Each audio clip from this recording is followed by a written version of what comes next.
6 de junio de 2026. En una playa de Normandía, el secretario de Defensa de Estados Unidos, Pete Hegseth, se paró frente a las tumbas de los soldados que murieron desembarcando aquí, en 1944, los que liberaron Europa del nazismo, y dijo algo que sacudió las capitales del continente. Dijo que hoy esas mismas playas europeas están siendo tomadas por ideologías diferentes y peligrosas, que llegan hombres en botes a las costas de España, de Italia, de Grecia, y preguntó textual: ¿cuándo van a hacer algo las capitales europeas contra esa invasión? ¿O ya es demasiado tarde? Ahora, seamos honestos desde el primer minuto, porque en este canal no le vendemos humo. Esto es propaganda. Es un discurso profundamente partidista de un gobierno, el de Trump, que tiene su propia agenda. De hecho, el documento de seguridad nacional que la Casa Blanca publicó en noviembre del año pasado habla de una cancelación de la civilización europea y dice que el continente será irreconocible en 20 años o menos. Académicos serios señalaron que ese lenguaje hacía eco de la teoría de la gran sustitución, una narrativa de la ultraderecha. Hay que decirlo con todas las letras, es un marco ideológico americano. Pero aquí está la pregunta incómoda, la que de verdad importa, y por eso ustedes ven este canal. ¿Por qué ese discurso exagerado y de parte le resuena a tanta gente que vive aquí, en Europa?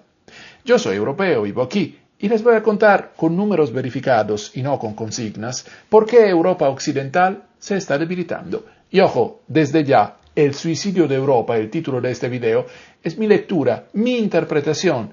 Se las marco aparte, separada de los datos. Lo que los datos sí muestran, sin discusión, es esto. El continente se está debilitando estructuralmente y no por una invasión, sino por sus propias decisiones. Quédense, porque esto tiene dos capítulos. El primero es sobre cómo Europa se está suicidando con sus cuentas. El segundo es una historia de cine real de cómo unos delincuentes le robaron miles de millones al Estado francés usando el cambio climático. Arrancamos. Empecemos por la mentira más repetida de la televisión europea.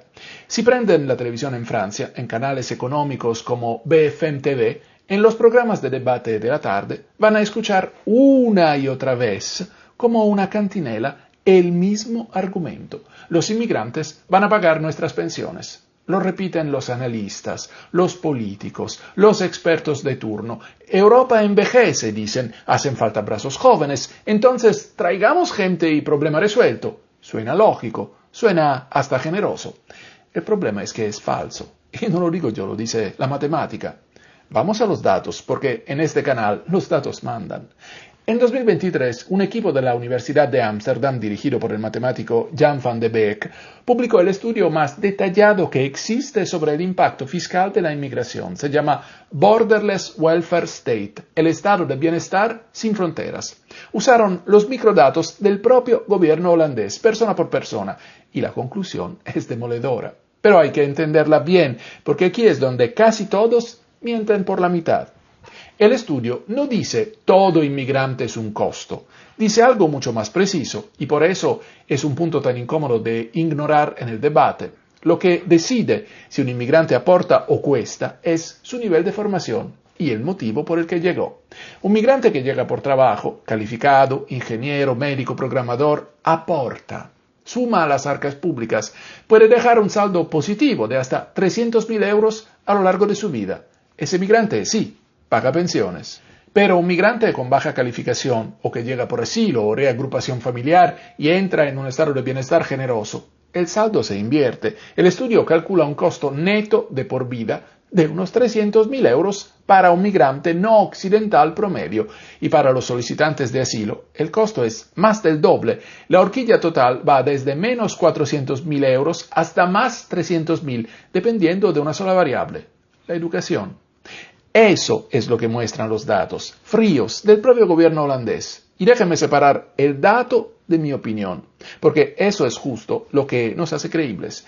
El dato dice que el saldo depende de la formación y del motivo de llegada. Mi lectura es que el problema nunca fue el inmigrante como persona. El problema es a quién dejas entrar, con qué criterio y bajo qué reglas. Piénselo un segundo, porque es de sentido común. Si una persona hace un trabajo mal pagado y por tanto paga pocos impuestos, pero al mismo tiempo el Estado tiene que sostener a toda su familia, subsidio de vivienda, salud, educación de los hijos, ayudas sociales, asignaciones, las cuentas no cierran, no pueden cerrar. Esa persona recibe del Estado mucho más de lo que el Estado recibe de ella. Es aritmética básica. ¿Cuánto cuesta esto? El mismo estudio estima que la inmigración le costaba a Holanda alrededor de 17.000 millones de euros al año, un 2.4% de su Producto Interno Bruto. Un solo país. Y no es una excentricidad holandesa. Estudios del Ministerio de Finanzas de Dinamarca llegan a conclusiones parecidas y en Alemania alrededor del 45% de quienes cobran prestaciones por desempleo no son ciudadanos alemanes. Los resultados varían de país en país. Cada estado de bienestar está diseñado distinto, pero la tendencia en varios sistemas europeos apunta en la misma dirección. Entonces, cuando el analista de la tele les dice los inmigrantes pagarán las pensiones, está diciendo una verdad a medias para esconder una mentira entera. Sí, cierta inmigración, la calificada, la que se integra al mercado laboral, ayuda. Pero la inmigración masiva, poco calificada y sin control que Europa ha permitido durante 15 años, no salva el sistema, lo hunde más rápido. Estás metiendo más gente al barco que se hunde y diciendo que así va a flotar mejor. Y para que vean que no les vendo una caricatura, el contraejemplo, porque en este canal se muestra la otra cara, hay países que reciben muchísima inmigración y les funciona, Canadá y Australia. ¿Por qué? Porque seleccionan. Tienen sistemas por puntos, Express Entry en Canadá, Skill Select en Australia, que premian la formación, el idioma y la profesión que el país necesita. El propio modelo fiscal del gobierno australiano calculó que sus visados permanentes dejan un beneficio neto para las arcas públicas. Misma palabra, inmigración, resultado opuesto. La diferencia es el criterio. Y seamos honestos hasta el final, hasta Canadá empezó a tener problemas en los últimos años, justo cuando abrió la mano a trabajadores temporales de bajo salario y comenzó a romper su propia fórmula. Eso lo confirma todavía más. No es la cantidad, es la selección. Europa durante 15 años casi no seleccionó. Y aquí entra la palabra que ningún político europeo se atreve a pronunciar en voz alta: integración cultural. Porque el dinero es solo una parte.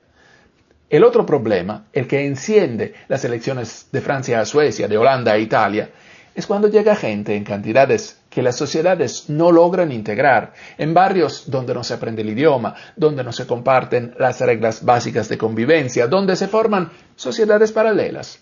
No es un problema de razas ni de religiones, es un problema de velocidad y de números. Ninguna sociedad del mundo, ni la más rica, puede absorber a cualquier ritmo sin quebrarse. Y el discurso oficial europeo durante años fue negar que el problema existiera y llamar racista a cualquiera que lo nombrara. ¿Y por qué la clase política lo permite? Aquí no se andan con vueltas, pero seamos precisos, porque la precisión es lo que nos protege. No hace falta una conspiración para comprar votos. Basta con un incentivo. Ampliar el estado de bienestar y mantener las puertas abiertas da réditos a corto plazo, apoyo en las urnas, imagen de generosidad, aunque las cuentas no cuadren a largo plazo. Es un incentivo político perverso y de los peores. El costo llega después, cuando el que decidió ya no está en el cargo y le toca pagar al de al lado. Un sistema mal diseñado no necesita malas personas, le basta con gente racional respondiendo a malos incentivos. Ahora, pongamos esto en el cuadro grande, porque el problema fiscal de la inmigración es solo un síntoma de una enfermedad más profunda. Europa simplemente ya no produce riqueza como antes. Los números son brutales. Según los datos del informe que el expresidente del Banco Central Europeo, Mario Draghi, entregó a la Comisión Europea en 2024, la brecha de PIB entre Estados Unidos y la Unión Europea pasó del 17% en 2002 al 30% en 2023. En 2 décadas, Europa se quedó atrás casi el doble. China, en ese mismo periodo, creció a un ritmo del 8% anual y su economía superó a la de toda la Unión Europea. Draghi, que no es ningún radical de derecha, es el hombre que salvó al euro, fue clarísimo. Europa necesita invertir unos 800.000 millones de euros al año solo para no seguir cayendo. Y el Banco Central Europeo ya corrigió esa cifra al alza. Ahora habla de casi 1.200.000 millones anuales hasta 2031. ¿Y saben cuánto de las recomendaciones de Draghi se había aplicado un año después? Alrededor del 11%. 11%. Los datos son de Draghi y de la propia Comisión Europea. Lo que viene ahora es mi interpretación y se las marco aparte. Europa leyó su propio diagnóstico y siguió fumando. La causa que el propio Draghi señala, entre otras, el exceso de regulación. Una maraña de normas, de burocracia, de reglas que cambian de país en país, que asfixia a las empresas europeas, las hace lentas, las llena de papeleo, mientras los competidores de Estados Unidos y de China corren sin esos grilletes. Europa se volvió experta en regular y mala en producir. Y a esa contradicción, Europa, que se ahoga en sus propias leyes, mientras los tramposos del mundo prosperan, le vamos a dedicar el capítulo 2, con una historia que parece de película, porque literalmente es una película. Antes de seguir, un segundo, y míreme a los ojos. Este canal no tiene patrocinadores, no tiene un gobierno detrás, no tiene una corporación dictándome el guión. Por eso les puedo decir lo que acaban de escuchar sin filtros. Pero eso solo funciona si ustedes lo sostienen. Si esto les está sirviendo, hagan 3 cosas que no cuestan nada. Denle me gusta, suscríbanse y sobre todo, escriban en los comentarios qué opinan, porque a este video lo lee mucha gente que prefiere que no piensen. Y si pueden y quieren que esto siga existiendo, apóyenme con un café en buymeacoffee.com/MundoBetoTV o en coffee.com/MundoBetoTV. Cada café es un voto por el periodismo independiente. Ahora sí, capítulo 2. Y prepárense, porque esto es de no creer.